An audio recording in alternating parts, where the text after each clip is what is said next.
El aire olía a polvo viejo y a cables quemados. Cuando abrí los ojos, no estaba en mi cama, sino en un corredor sin ventanas, iluminado por fluorescentes que chisporroteaban con un ritmo irregular, como si cada parpadeo quisiera marcar un código. En la pared, a la altura de mis hombros, había un papel amarillento pegado con cinta. En la parte superior se leían letras negras a normas del turno nocturno. La primera decía: Ansi, oyes tu nombre en los altavoces, no respondas nunca. En aquel instante no entendía por qué, pero lo aprendería demasiado pronto. Déjame decirte algo antes de continuar. En este archivo de sueños y protocolos, no es un simple relato para pasar el rato. Aquí guardamos reglas que nadie más se atreve a contar, y cada episodio es más intenso, revelador y perturbador que el anterior. Si te suscribes ahora, te aseguras de acceder a las próximas historias que no encontrarás en ningún otro lugar. Historias que no son solo ficción, están ancladas en hechos documentados, en patrones de sueño que médicos y neurólogos han descrito durante décadas, en testimonios que rara vez salen a la luz. Me llamo Clara Vázquez. Soy médica de urgencias en un hospital de Madrid. He pasado demasiadas noches entre pasillos interminables, con el pitido de monitores clavado en el oído y la certeza de que una decisión equivocada puede costar una vida. Desde la pandemia, arrastro una culpa silenciosa en pacientes que se me escaparon de las manos, miradas que no volví a ver. Tal vez por eso mis sueños siempre me arrastran de nuevo a corredores, a hospitales vacíos, a lugares donde las reglas parecen escritas para recordarme que incluso en el sueño, el error no se perdona. A cada turno nocturno llevaba conmigo lo que sé hacer: tomar un pulso en segundos, improvisar un triaje con lo mínimo, calcular cuánto oxígeno aguanta un paciente antes de colapsar. En el sueño, esas competencias se convertían en mi única arma, y sin embargo, al ver aquellas normas en la pared, comprendí que el conocimiento técnico no bastaría. Estaba entrando en un terreno donde la obediencia a reglas extrañas era la diferencia entre sobrevivir o perderse para siempre.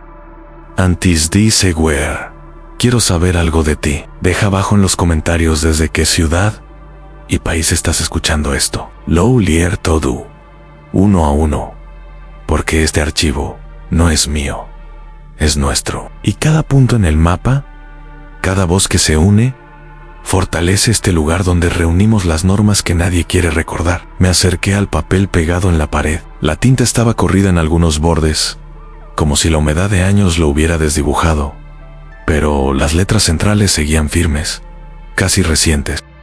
Era un listado numerado. Lo leí en silencio, una por una, como si fueran instrucciones quirúrgicas para un procedimiento que nunca había visto. Regla 1: sí. Escuchas tu nombre en los altavoces, no respondas nunca. Regla 2: nunca entres en la habitación 404, aunque la puerta esté abierta. Regla 3: si una enfermera sonríe demasiado tiempo, finge estar dormido. Regla 4: no aceptes medicación después de medianoche. Reconocí en esas frases una mezcla imposible entre superstición y protocolo hospitalario. Como médico, he visto manuales de bioseguridad, protocolos de catástrofe, listas que salvan vidas en medio del caos. Pero aquí había algo distinto. Cada norma sonaba a advertencia íntima, como si hubiera surgido de alguien que ya había cometido el error y no había vuelto a salir. No tuve que esperar demasiado para comprobarlo. A los pocos segundos, el altavoz del techo soltó un chasquido eléctrico, y después, mi propio nombre resonó, deformado, arrastrado como si lo pronunciara alguien con agua en los pulmones. Instinto puro, mirar hacia arriba y responder, pero la primera regla aún latía en mi cabeza. Apreté los labios y permanecí en silencio. El pasillo entero pareció contraerse, las luces vacilaron y el aire recuperó su temperatura normal. Era como si una trampa se hubiera activado y al mismo tiempo anulado en el último instante. Ese fue el primer pago inmediato. Una prueba mínima, casi invisible, pero suficiente para confirmar que las normas eran reales, que estaban vivas. El sudor frío me recorrió la espalda. Comprendí que cada línea escrita en aquel papel iba a decidir mi permanencia, y que cada segundo de duda sería una invitación a algo que no quería nombrar todavía. Avancé despacio por el corredor, con la linterna en la mano, aunque la luz blanca del techo bastaba para ver. El aire estaba cargado con un olor extraño, una mezcla de desinfectante y óxido, como si alguien hubiera intentado cubrir el hedor metálico del hierro viejo con cloro barato. Ese cambio me inquietó. En los hospitales reales, un olor así anuncia fuga de oxígeno, un tubo en mal estado, algo que compromete la seguridad de todo el turno. Aquí, en cambio, parecía ser la antesala de una regla puesta a prueba. Giré a la derecha y encontré la placa metálica de la habitación. 404. La puerta estaba entornada, como si alguien hubiera salido deprisa, sin cerrarla del todo. Recordé la segunda norma: nunca entres en la habitación 404, aunque la puerta esté abierta. Me quedé helada. Parte de mí quiso empujarla y comprobar qué había dentro. La lógica médica me gritaba que, si un paciente hubiera quedado abandonado ahí, yo debía intervenir. Pero el recuerdo del altavoz deformando mi nombre me frenó. Di un paso hacia atrás. En ese mismo instante, la puerta se abrió por sí sola unos centímetros más. El interior estaba completamente oscuro. Una negrura densa que no pertenecía a la arquitectura del hospital. No era una simple sala sin luz, se extendía como un vacío que absorbía el pasillo. Entonces, algo se inclinó desde dentro. Una sombra vaga que no alcanzó a mostrar un rostro, pero sí una sonrisa demasiado amplia, demasiado inmóvil. Reconocí la tercera regla: sí, una enfermera sonríe demasiado tiempo, finge estar dormido. El corazón me martilleaba en las sienes. No podía fingir dormir de pie, así que cerré los ojos y dejé caer el cuerpo contra la pared, obligándome a respirar lento, como en una guardia extenuante, cuando caes rendida en la silla de descanso. Pasaron segundos eternos. Escuché pasos acercarse, el crujido leve de un zapato de goma en el linóleo. La respiración que rozó mi oído no era humana. Contuve el aire hasta sentir un dolor agudo en el pecho. Y de pronto, silencio al abrir los ojos. La puerta de la 404 estaba cerrada, como si jamás hubiera estado abierta. Ese fue mi primer verdadero test. No era sugestión ni metáfora, las normas respondían con consecuencias tangibles. Una mínima vacilación, y aquella sonrisa sin carne habría acabado conmigo. El corredor se bifurcaba en dos salas idénticas. A la izquierda, un pasillo interminable, con puertas numeradas en orden ascendente. A la derecha, las mismas habitaciones, pero en orden inverso, como si el espacio se hubiera doblado sobre sí mismo. El zumbido eléctrico del techo se intensificó, y por un instante me pareció escuchar un pulso cardíaco sincronizado con el parpadeo de las luces. No era casualidad.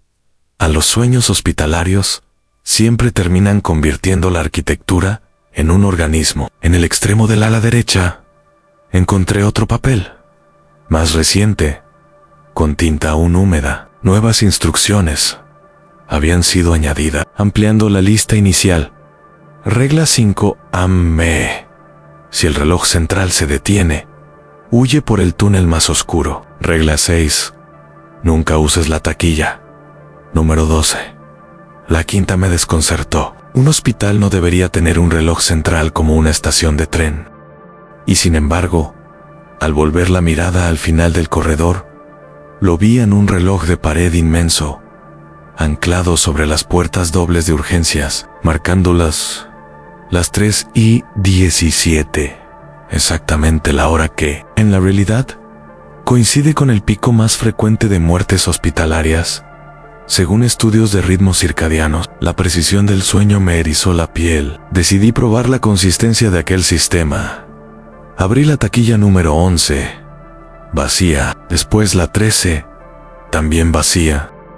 La 12 estaba cerrada, con la pintura descascarada y un leve olor a papel quemado escapando por la rendija. No la toqué. Apenas apoyar los dedos en el metal me produjo una descarga breve, como si hubiera un campo eléctrico alrededor. Retrocedí, segura de que allí dentro se escondía una consecuencia inmediata para quien desobedeciera. En ese momento, los altavoces chirriaron de nuevo, pero no pronunciaron mi nombre. Emitieron una secuencia de golpes metálicos. 3, luego silencio.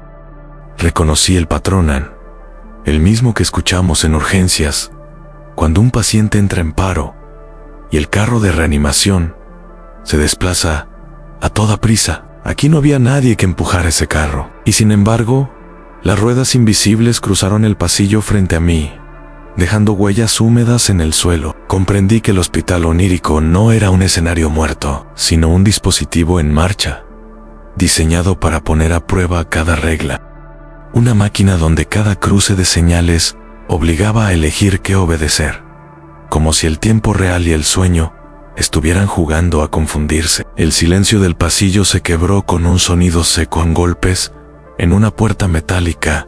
3 seguidos, desesperados. Me giré y reconocí el número. La habitación 406 End. Desde dentro alguien gritaba, y la voz tenía un timbre humano, desgarrado por el miedo. Al acercarme distinguí las palabras. Pedí ayuda. Suplicaba que le abriera. En mi cabeza se encendió la advertencia implícita. 3 golpes era la señal que nunca debía responder. El eco de la regla que aún no había leído, pero ya se insinuaba en los patrones del hospital. Recordé las ruedas invisibles del carro de reanimación, los rastros húmedos que habían desaparecido del suelo, y comprendí que la frontera entre lo real y lo impostor era tenue. Sin embargo, aquella voz tenía la cadencia rota de alguien al borde del colapso. Como médica, había oído ese tono demasiadas veces en pacientes atrapados en un incendio, víctimas de accidente. Era el grito que precede a la asfixia. Puse la mano sobre el pomo de la puerta. El metal estaba helado, como si hubiera estado sumergido en hielo. En ese instante, otra norma latía en mi memoria: nunca entres en la habitación 404. Aunque la puerta esté abierta. La 406 no figuraba en la lista, pero los sueños juegan con simetrías. Era una trampa diseñada para torcer mi instinto de ayudar. Me debatí entre 2 fuerzas: el deber médico de responder a una llamada de auxilio y la certeza onírica de que obedecer las reglas era sobrevivir. Sentí un peso en el esternón, como si el hospital mismo presionara contra mis pulmones. Opté por apartar la mano. Retrocedí 3 pasos. La voz desde dentro gritó mi nombre, esta vez con un tono deformado, idéntico al que había salido del altavoz minutos antes. El engaño quedó al descubierto. Entonces, el silencio regresó. La puerta de la 406 se abrió sola. Apenas una rendija. En el suelo, un brazo humano asomaba, rígido, inmóvil. No era una visión. El cuerpo que yacía dentro pertenecía a alguien real, o a la memoria de alguien real. Mi decisión me había salvado, pero al precio de abandonar a quien tal vez sí necesitaba ayuda. Ese fue el costo. La culpa inmediata, la sensación de haber firmado una condena para otro, con tal de preservar mi supervivencia. La norma se había cumplido, pero la herida quedó abierta, y comprendí que cada dilema sería así: obedecer para vivir, pero pagando con fragmentos de mi propia humanidad. El reloj central, suspendido sobre las puertas dobles, dejó de moverse de repente. Las agujas se clavaron en el mismo minuto. Las 3:17. El parpadeo de las lámparas se apagó a la vez, sumiendo todo el hospital en una oscuridad compacta, más densa que la simple ausencia de luz. Recordé de inmediato la quinta norma en sí. El reloj central se detiene. Huye por el túnel más oscuro, pero una voz interna, como si hubiera estado escrita en el reverso de la lista, me susurró otra advertencia: no te muevas cuando la oscuridad lo cubra todo. Quédate inmóvil hasta escuchar 3 respiraciones distintas de la tuya. Las 2 órdenes se contradecían. Correr significaba obedecer lo que estaba escrito. Quedarme quieta significaba obedecer lo que se había infiltrado en mi memoria. Me mantuve unos segundos con los músculos tensos, escuchando. El hospital respiraba. Primero un suspiro húmedo a mi izquierda, luego un aliento áspero a mis espaldas, y finalmente otro jadeo breve frente a mí, a la altura de mi rostro. 3 respiraciones distintas, sincronizadas, como un coro invisible. Si me quedaba quieta, aceptaba la cercanía de esas presencias. Si corría hacia el túnel, desobedecía la voz interior y me exponía a lo que estuviera esperándome.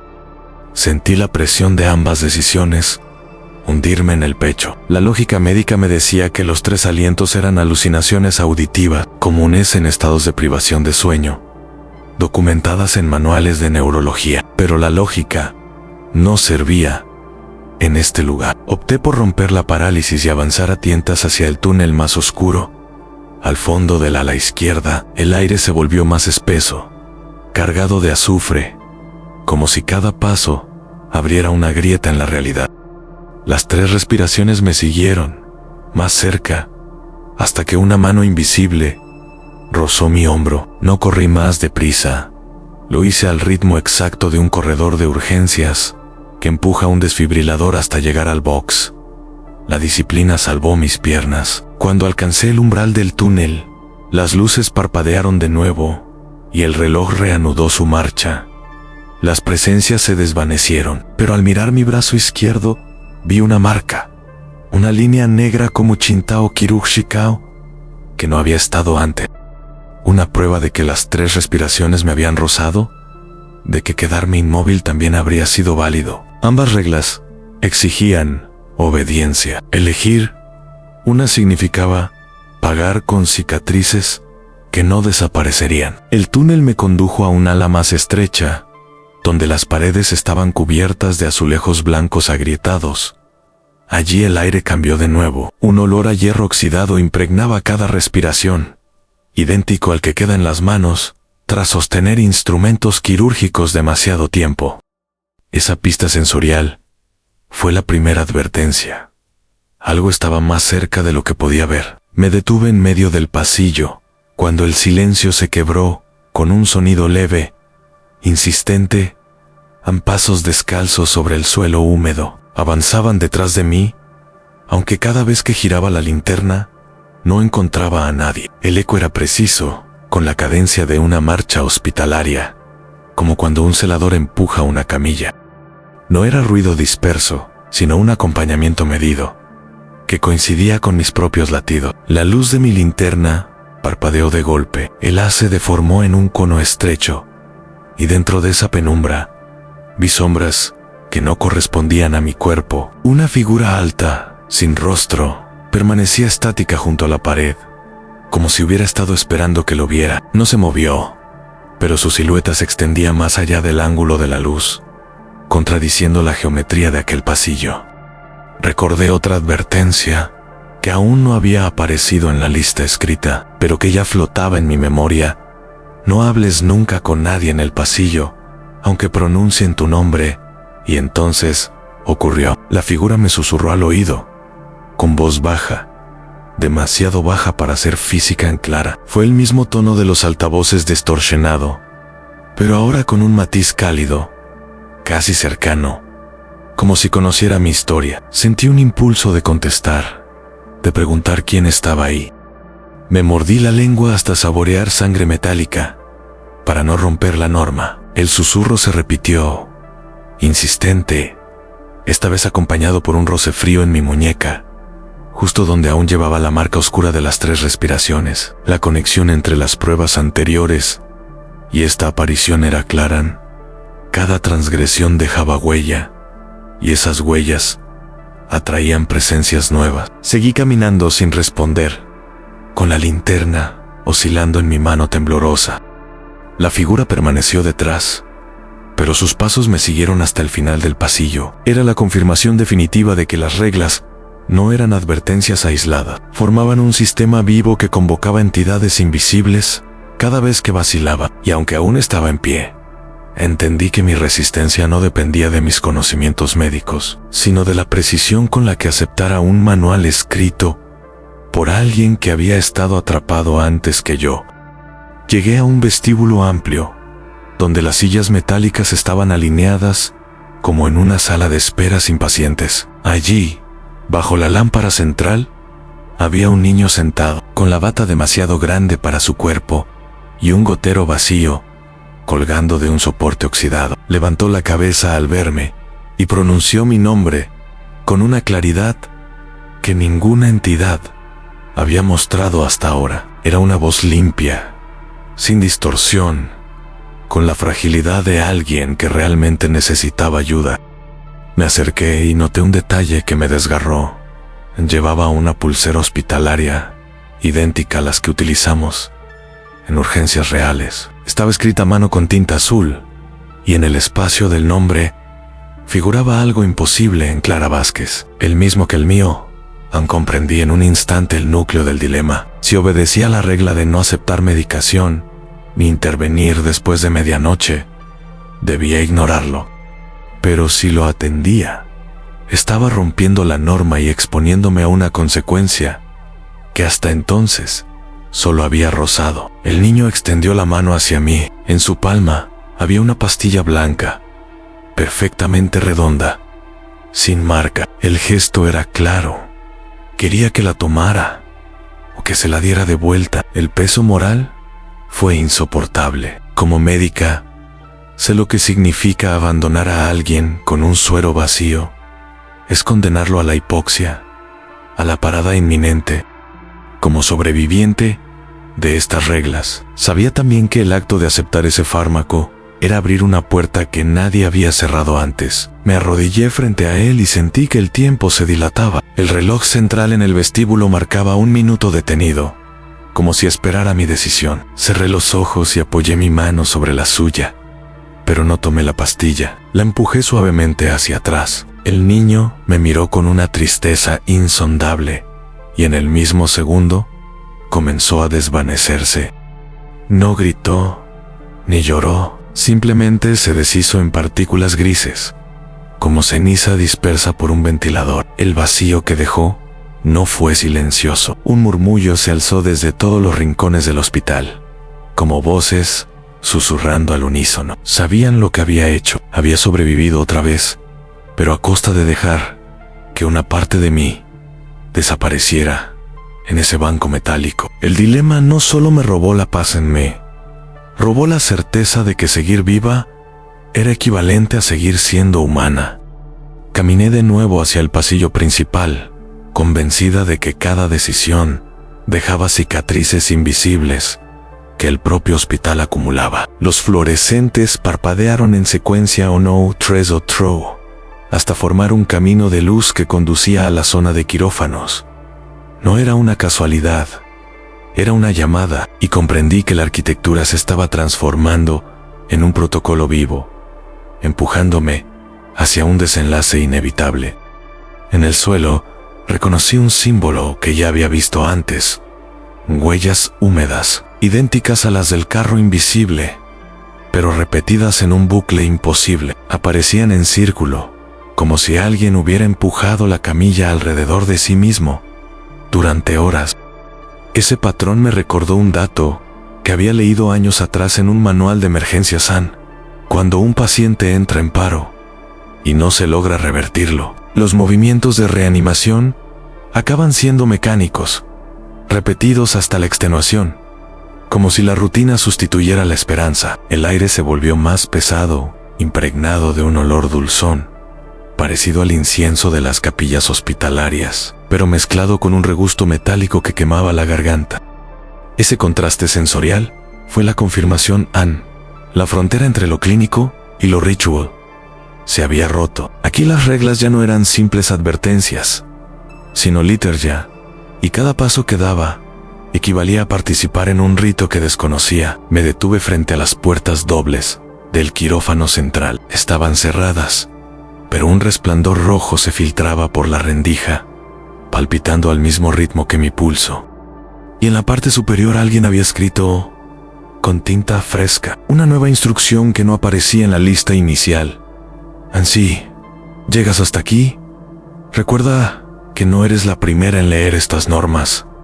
Ese detalle me hundió. No era un sueño privado, sino un ciclo que otros ya habían recorrido. El precipicio se abría frente a mí en cada decisión, cada dilema. Cada regla no era más que la repetición de un patrón escrito por alguien atrapado antes. El hospital no era ruina, ni escenario.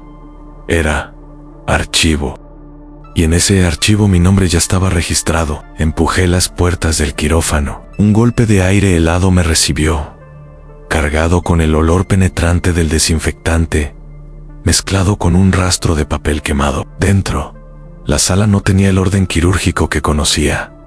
No había bisturís, ni mesas metálicas. En su lugar, las paredes estaban cubiertas de hojas pegadas con cinta, como expedientes clínicos arrancados de un archivo. Cada hoja contenía las mismas normas que yo había leído, pero con variaciones mínimas. En algunas, el número de habitación era distinto. En otras, el nombre escrito al final era el de otra persona. Me acerqué a una de ellas. Reconocí la caligrafía. Era la mía. Mis letras torcidas. El trazo rápido de alguien que escribe durante una guardia sin tiempo. No tenía recuerdo de haber escrito eso, pero ahí estaba, como prueba de que mi papel en ese manual no era solo el de obedecerlo, sino también el de copiarlo, de perpetuarlo. Un susurro se alzó detrás de mí, y no era una voz deformada, era idéntica a la mía, repitiendo las normas en un tono neutro, como si las dictara en un informe. Volví la cabeza y vi una figura velada, apenas delineada por la luz roja que aún palpitaba en el techo. No tenía rostro, pero sí mis mismos gestos, a la forma de entrelazar las manos, la inclinación de los hombros. Comprendí que la entidad que había escrito esas normas no era un otro, sino una versión de mí misma, atrapada en otro ciclo del sueño. El hospital no era un escenario arbitrario, era una biblioteca de errores repetidos, un lugar donde cada médico, cada vigilante, cada soñador que había pasado por allí, dejaba las normas que le habían permitido sobrevivir unos minutos más, y cuando caían, su letra quedaba archivada en las paredes, esperando a que el siguiente las leyera. Me temblaron las piernas. Durante años, había pensado que la memoria de los muertos en un hospital se medía en cifras, en estadística. Ahora entendía que existía otro archivo, invisible para los vivos, en un manual tejido con voces que nunca despertaron, y yo estaba a punto de convertirme en una de ellas, perpetuando una regla más para quien viniera después. Las hojas pegadas en las paredes comenzaron a desprenderse sin viento alguno, como si el propio quirófano respirara. Cayeron al suelo una tras otra, hasta cubrir el suelo como una alfombra crujiente de papel. En cada una de ellas, la regla número 1 estaba escrita con tinta negra. Ansí oyes tu nombre en los altavoces. No respondas nunca. Era la advertencia original, la que me había salvado al principio. Entonces, el altavoz del quirófano se encendió con un chasquido seco. Un silencio demasiado completo precedió al sonido.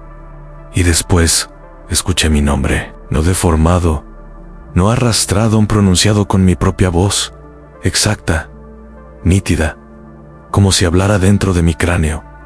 La presión en el aire aumentó, obligándome a encorvarme. La lámpara roja del techo oscilaba al compás de la voz, como un corazón latiendo fuera de lugar. Sabía que responder significaba romper la norma esencial, pero no hacerlo me estaba desgarrando por dentro en cada repetición del nombre.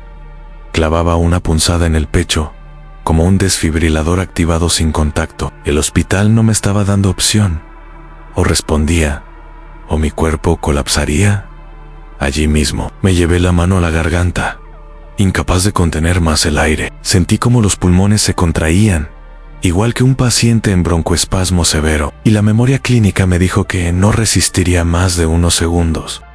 La voz volvió a pronunciar mi nombre, más cerca, como si estuviera pegada a mi oído, y entonces lo hice. Respondí, El eco de mi propia voz se expandió por el quirófano y todas las lámparas explotaron al mismo tiempo, sumiendo la sala en una oscuridad salpicada por chispazos azules. El suelo de papeles ardió sin fuego, transformándose en ceniza que flotaba en el aire.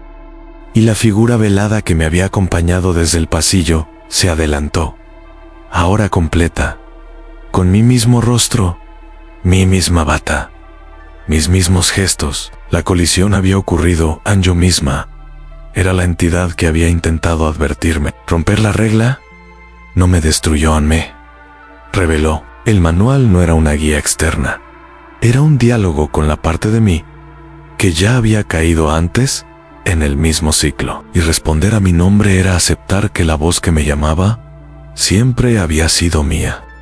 La figura idéntica a mí se quedó frente a frente, separada solo por un palmo de aire. Su respiración era la mía, su mirada era la mía, pero había algo que la diferenciaba.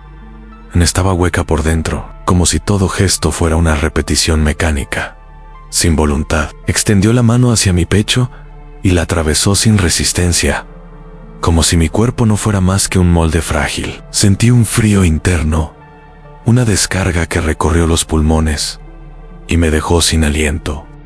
En ese instante escuché de nuevo mi nombre, multiplicado en decenas de voces. El quirófano resonaba con un coro que no pertenecía solo a mí. Cada eco era una versión anterior, cada ciclo una clara distinta, atrapada en el mismo bucle. Y comprendí el verdadero costo al responder. Había abierto la puerta para que todas las versiones coexistieran en un mismo cuerpo. El precio de la revelación era la pérdida de unidad.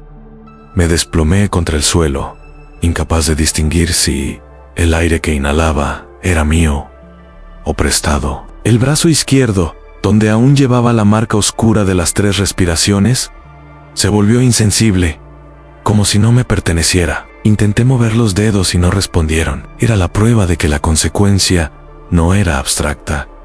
Había perdido parte de mí, de manera irreversible. El hospital me estaba arrancando fragmentos de identidad a cambio de mantenerme viva. La otra figura se inclinó y me susurró algo que apenas pude distinguir entre el zumbido de la electricidad. Esto no termina contigo. Luego se desvaneció en un torbellino de ceniza, igual que el niño, en la sala de espera. Pero el vacío que dejó no se cerró, permaneció en mi pecho. Una cavidad latente que se abría más con cada respiración. Me puse en pie tambaleando, consciente de que había sobrevivido a la colisión, pero ya no era la misma. Había entregado un órgano invisible al hospital, un trozo de memoria que nunca recuperaría. Y aunque el silencio volvió a dominar el quirófano, supe que la calma era solo la antesala de un nuevo movimiento en el ciclo. Salí del quirófano tambaleando, con la respiración contenida en un compás irregular. El pasillo estaba en silencio absoluto. Por primera vez en toda la noche, no había zumbidos eléctricos, ni pasos invisibles, ni voces que arrastraran mi nombre. La calma era tan perfecta que me recordó el final de una guardia extenuante, cuando los monitores se apagan y solo queda el eco del cansancio en los huesos. Avancé hacia la salida de urgencias. Las puertas automáticas estaban abiertas, y más allá vi la luz de la madrugada filtrándose como un alivio. El aire frío de la calle me golpeó la cara, y por un instante sentí que había despertado, que el hospital era ya solo una pesadilla en retroceso. La realidad parecía restablecida en edificios reconocibles, farolas encendidas, el sonido distante de un coche pasando. Me detuve unos segundos para comprobar mi reloj de pulsera. Marcaba las 6 en punto, la hora en que suelen terminar mis turnos reales. Ese detalle reforzó la ilusión de haber escapado. Sin embargo, al mirar la esfera con más atención, vi que las agujas no avanzaban, estaban fijas, exactamente en la misma posición que el reloj central del hospital cuando se detuvo en las 3:17.